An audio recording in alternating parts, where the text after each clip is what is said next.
बिस्मिल्लाहिर्रहमानिर्रहीम। अस्सलामुअलैकुम, मैं हूं सफिया खान। शामिल करते हैं हेडलाइंस। नवाज शरीफ, जरदारी और मौलाना फजलुर रहमान ठगों का टोला है। फवाद चौधरी की कड़ी तनकीद। कहा अपोजिशन चाहती है कि करप्शन के केस ना खुले। मजीद कहा एहतसाब न कर सके तो हुकूमत करने का क्या हक है।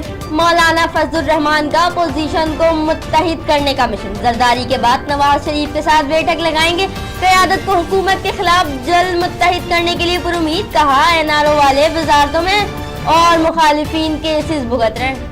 शहबाज शरीफ के गिर्द नैब का घेरा मजीद तंग। आमदन से जायद असासों के इल्जाम की इंक्वायरी शुरू।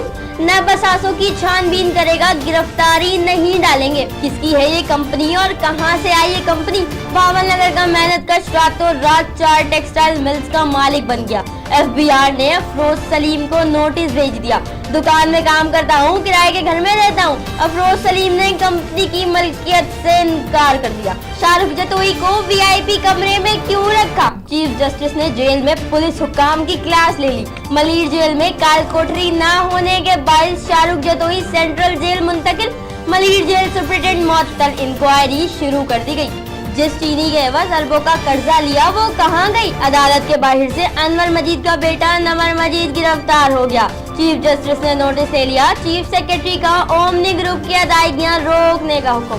फिलवक्त इतना ही। मजीद खबरों और अपडेट्स के लिए विजिट कीजिए हमारी वेबसाइट csnlive.tv। इसके अलावा आप हमें ट्विटर और फेसबुक पर भी ज्वाइन कर सकते हैं। देखते रहिए CSN।